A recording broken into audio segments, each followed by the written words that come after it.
अस्सलाम वालेकुम, welcome to ऐसे कोचिंग हब। इन उर्दू फिक्रों को इंग्लिश में कैसे बोल सकते हैं? बाज आ जाएं, कहीं ऐसा ना हो कि मुझसे मार खा बैठे। ऐसा मत करो, ये ना हो कि मुझे आपको डांटना पड़े। इम्तिहान की तैयारी कर लो, ऐसा ना हो कि तुम फेल हो जाओ। ख्याल रखें, ऐसा ना हो कि आप बीमार पड़ जाएं। इन उर्दू फिक्रों को इंग्लिश में ट्रांसलेट करने के लिए मैं आपको इनकी सबसे पहले स्ट्रक्चर समझाता हूँ कि इंग्लिश में इनका स्ट्रक्चर कैसे। सबसे पहले हम ये देखते हैं कि एक्टिव वॉइस में इनकी फॉर्मेशन के लिए सबसे पहले हम इम्पेरेटिव का मतलब होता है हम वो क्लास या वो फ्रेज यूज करेंगे जिसमें हम किसी को कमांड या ऑर्डर दे रहे होते हैं, किसी को हुक्म दे रहे होते हैं, वो यूज करेंगे। उसके बाद हम वर्ड लेस्ट जो है वो यूज करेंगे, वो लगाएंगे। उसके बाद हम सब्जेक्ट लिखेंगे, उसके बाद हम शुड लिखेंगे और उसके बाद हम वर्ब की फर्स्ट फॉर्म यूज करेंगे। उसके बाद ऑब्जेक्ट यूज करेंगे और इस तरह ये जो आपका सेंटेंस है ये कंप्लीट। इसी को अगर हम पैसिव वॉइस में लिखना चाहें तो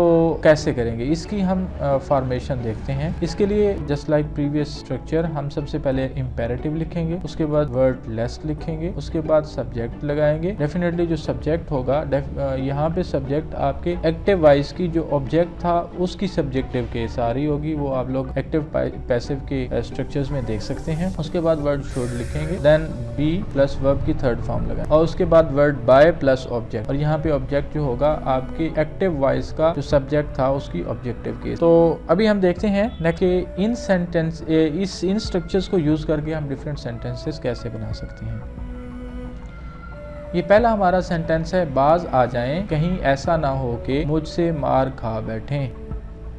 अब ये इसका एक्टिव वॉइस में स्ट्रक्चर जैसे हमने पढ़ा था, इसके लिए हम कमांड यूज करते हैं यानी इंपेरेटिव यूज करते हैं। तो इसका इंपेरेटिव हम यूज कर रहे हैं स्टॉप, फिर वर्ड लेस्ट हमने लिखा है, फिर हमने सब्जेक्ट लिखा है, फिर वर्ड शुड लिखा है और उसके बाद वर्ब की फर्स्ट फॉर्म और ऑब्जेक्ट लिखा है। तो ये इस तरह बन गया stop lest I should beat you. अब इसका हम पैसिव वॉइस देखते हैं। पैसिव वॉइस का स्ट्रक्चर भी हमने यही पढ़ा था कि हम सबसे पहले इंपेरेटिव लिखेंगे, उसके बाद लेस्ट लिखेंगे, फिर सब्जेक्ट और शुड, देन हम वर्ड बी लिखेंगे। यहाँ बी की बजाय मैंने गेट लिखा हुआ है बी की जगह, यानी उसके बाद third form of the verb लिखेंगे और बाय और उसके बाद ऑब्जेक्ट लिखेंगे। तो ये हमने पढ़ा था। तो यहाँ पे इसको देख लेते हैं, stop lest you should get beaten up by me. एक और सेंटेंस देखते हैं, ऐसा मत करो, ये ना हो कि मुझे आपको डांटना पड़े। Don't do that lest I should have to scold you.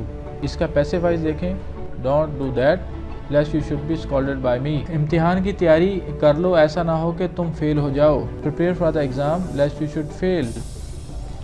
ख्याल रखें, ऐसा ना हो कि आप बीमार पड़ जाएं। Take care lest you should fall ill.